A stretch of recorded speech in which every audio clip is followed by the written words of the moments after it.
Nako po, ito maganda hong pag-usapan po at reaksyonan po, mga kabida. Meron pong pahayag ito hong si dating Senate President at Senador, Coco Pimentel, mga kabida, na hindi raw makakaapekto, dito ho sa kasalukuyang numbers ng Senate leadership, mga kabida, o majority block. Okay? Ito hong posibilidad na makulong ito hong si Senador Jinggoy Estrada, mga kabida. Dahil ho sa posibilidad na masasampahan ito ng kasong plunder, okay, dyan po sa Sandigan Bayan, Patapos pong mag-anunsyo ito hong Department of Justice na i-indict na po nila ito hong si Senator Estrada, mga kabida. As long as meron pong 13 senador sa majority block, mga kabida, at hindi ho constitutionally matatanggal ito hong si Jinggoy Estrada, mananatili pa rin na Senate President ito kung si Senator Alan Peter Cayetano. Ito po, babasahin ko muna, Ito kong article po ng Politico.com, mga kabida. Okay? The possible arrest or detention of Senator Jinggoy Estrada over plunder allegations would not automatically change Senate leadership dynamics or unseat incumbent Senate President Alan Peter Cayetano, according to former Senate President Aquilino Pimentel III. Okay?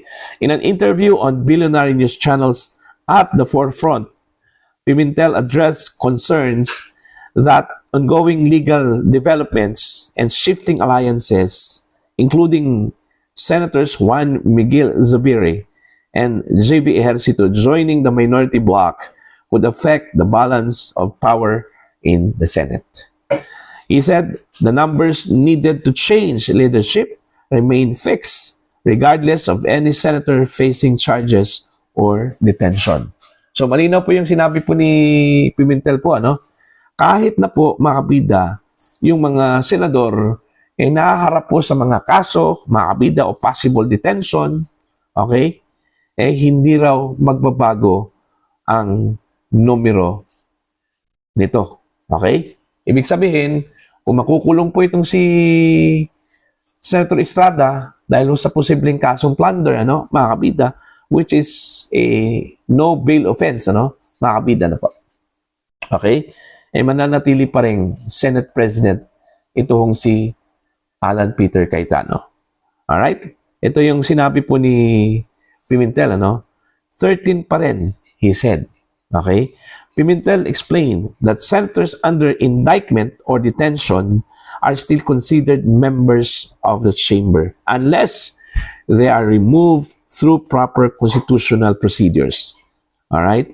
So malinaw po, Kahit na po, mga kabida, makulong itong si Jinggoy Estrada, mananatili pa rin siyang miyembro ng Senado unless kung siya po ay matatanggal po, mga kabida, sa pamamagitan po ng constitutional process. Ibig sabihin po, expulsion, mga kabida, po.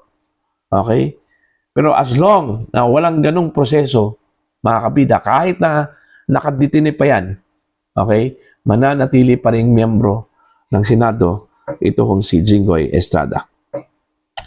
He also noted that even an arrest does not automatically strip a senator of membership, pointing out that bail may still be granted in certain cases.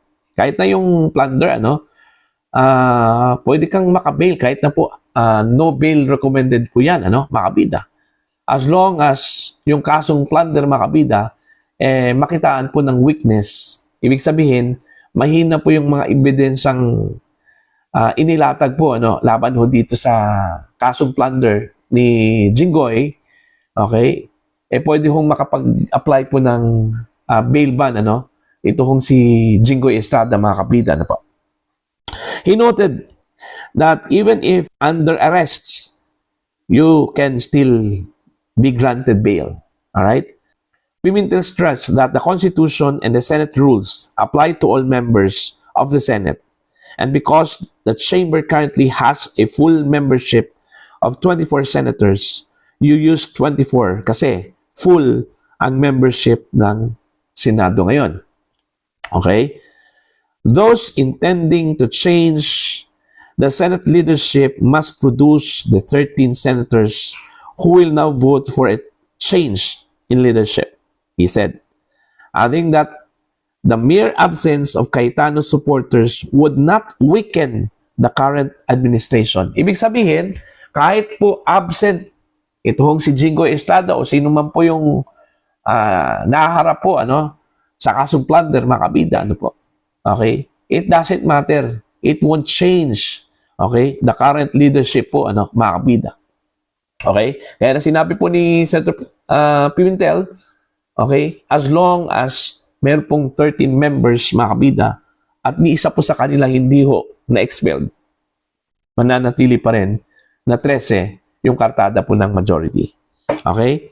For as long as walang 13 physically present sa session hall in an official session to vote for change in Senate leadership, then the present leadership will remain.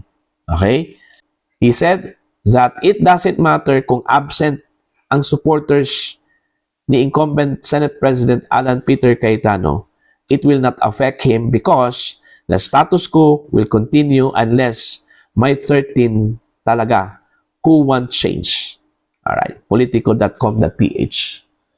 So yun po, malinaw po, mga kabida, at yung mga haka-haka po na lumabas na baka daw makaka-apekto po sa numero sa majority block, ito hong posibilidad na baka ma-indict ito hong si Senator Jinggoy Estrada at makulong po dahil sa kasong plunder. Kasi alam naman po natin yung plunder case po, mga kabida, walang bail recommended po yun, unless siguro kung makita ho ng judge o huwes, mga kabida, okay, na mahina po yung kasong isinampa po laban ho kay Jinggoy Estrada, pwede ho siyang makapag-apply for bail. Alright? Pero kahit na makulong, okay, itong si Jinggoy, hindi pa rin makaka-apekto po, mga kabida, sa present number ng majority block. Mananatili pa rin ng Senate President itong si Alan Peter Cayetano, mga kabida. Okay? As long as intact itong 13. Okay? It doesn't matter kung absent o present, mga kabida. Okay? Ang isa. Alright? As long as may 13 pa rin na miyembro yung majority, ang makakapigil at makakaapekto lang po, mga kabida, kung si Jinggoy Estrada ay may expelled. Okay? Through constitutional process po, mga kabida, po. Diba? Hanggat walang expulsion na mangyayari, mga kabida, mag-aantay itong minority block, okay, sa kanilang turn. Kasi yun lang yung inaantay po, mga kabida. Ang akala siguro ng ilan po, mga kabida, na makaka-apekto po sa leadership ni Senate President Alan Peter Cayetano, yung posibilidad ng mga kasong isasampa po, mga kabida, laban ho dito sa ilan sa mga miyembro po ng majority block.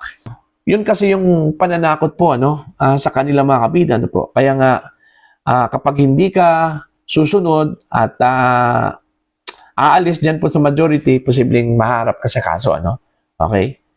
At yun daw yung posibleng makaka-apekto daw dun ho sa current numbers sa Senado, mga kabida. Hindi. Okay, according to Senator Pimentel, mananatili pa rin 24 ang members ng Senado. Okay? Gaya na sinabi niya, as long as wala hong expulsion, okay, dun ho sa isa po sa mga miyembro o dalawa sa mga miyembro ng Senado, mga kabida, mananatili pa rin 24 yung members ng Senate. Kahit na itong si Bato. Okay? Kahit wala po si Bato, mga kabida, po. Kahit na nagtago itong si Bato, mga kabida, po. Okay? Mananatili pa rin siyang miyembro ng Senado, mga kabida, at mananatiling miyembro ng Senate majority. Okay? Hanggat wala hong expulsion na ipapataw po, kay Senator Bato de la Rosa, mga kabida, dahil sa kanyang kinakaharap ngayon na kasong crimes against humanity, at dahil sa inisyu na warrant of arrest ng International Criminal Court laban sa kanya, mga kabida, po. So dito pa lang sa sinabi po ni Pimentel, may assurance na po, itong si Alan Peter Cayetano, mga kabida, po, na mananatili ho sa kanyang pwesto. Okay? Di ba?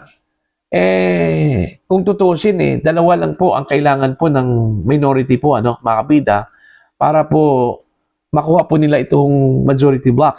Kaso lang po, solid itong majority, Yung dalawang Villar's po, mga kabida, na inaasahang posibleng mabaliktad, okay, at pupunta doon ho sa minority, nilinaw na po nila, mga kabida, na mananatili ho sila sa majority block. In fact, yung pahayag po ni Senator Camille, matindi po yun, mga kabida. Diba? Naalala po ninyo yung kanyang statement po. Sinabi po niya, mga kabida, na ang sino man pong aalis sa majority block, masahol pa po kay Judas. Diba? Hindi po yung kanyang statement na yun. So, indikasyon po yun, mga kabida, na solid. Okay? Yung paninindigan po, ng magkapatid na Villar. Alright, mga kabida. At wala hong aasahan po itong minority block na maaari po nilang makuha mula sa majority block, mga kabida. So, in short, pag-antay-antay lang po itong minority kung kailan po, okay, may expelled, okay, itong si Bato, itong si Jinggoy Estrada, mga kabida, at sino pang miyembro po ng majority, mga kabida, na posible hong kakasuhan, mga kabida ng gobyerno, Alright? So, posibleng matatapos itong impeachment trial po ni Vice President Sara Duterte na ang Senate President po, mga kabida, at magiging presiding officer ay ito hong si Senator Alan Peter Cayetano. Para ho sa inyo, opinion at pananaw dito, please comment down. Sa mga hindi pa po subscriber po sa akin channel, please subscribe. Just click the subscribe button, click the notification bell, click all para updated po kayo, mga kabida, sa aking mga uploads. Maraming salamat po sa inyo lahat.